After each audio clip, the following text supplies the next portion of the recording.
a venue and so forth. That technologies I just mentioned a moment ago that we really have to do a better job on our information technologies as far as taking a retail approach to governing, so that you can do the same things in your money dealings with the city that you can do with Home Depot or Walmart or anyone else online. Right. And I think we have been lacking in that. And if that's a vision for the future, call it that. It's not necessarily I've been the only one promoting it. Like I said, Mr. Butler has as well, but I think it's a good idea.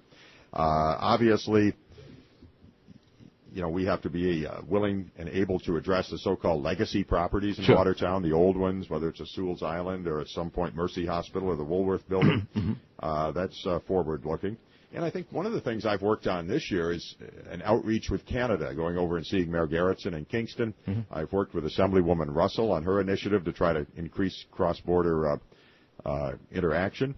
And I've been over there a couple times. In fact, Mayor Walker and I went over for a concert at Fort Henry, and they've been over here a couple times. So, those are the type of things I'd like to be doing during the next 4 years, as well as working with the governor's new regional economic development councils, which that's the way things are going to be done at the state level, and it's important that we be involved in that.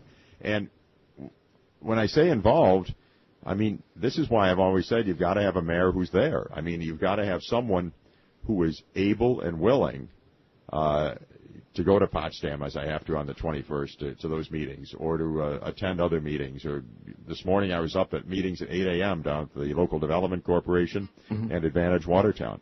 I'm not saying I deserve some kind of gold star for all that, but I take the job seriously. And one would argue if you did have a family, you might not have enough time to do that. Well, I don't know about family. I have a passion for the community. I like it when I help people out with a problem.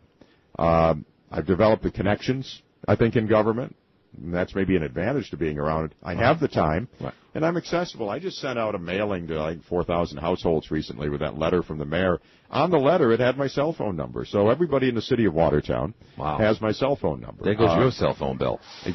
I don't think they charge for the incoming. But so I'm accessible, have the time, the connections, and most of all, I've got the passion for the job. Right.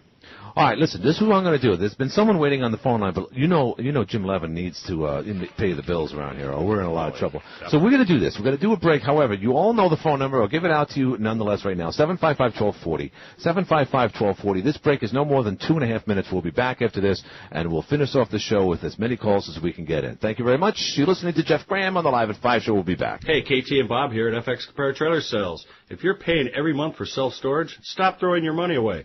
Why not own your own storage unit? We finance trailers every day. FX Compare Trailer Sales, out of Washington Street, or call KT or Bob, 786-9971. It's become a part of our daily lifestyle. So much so, we don't know where we would be without Newzjunky.com. In the old days, we would have to wait and read about today's news tomorrow, or at 6 and 11. Well, those days are long behind us, because we all know the Internet is the best place to keep you informed, and the best place on the Internet is Newzjunky.com. Northern New York's most visited website. Newzjunky readers come back all day long for updates on breaking news stories, for weather conditions, celebrations, obits, and of course the latest local cell phone images from Newzjunky contributors. A typical Newzjunky user visits the site as many as 6 times in one day, and thousands have made Newzjunky their homepage. So it's the first thing they see each morning. The site is easy to navigate too, with national news headlines on the left and local and regional news in the middle. Even the ad banners are easy to read and a great way to advertise your business or event. So if you want to see the latest local news from City Hall, or a live stream link to that national murder trial, or just a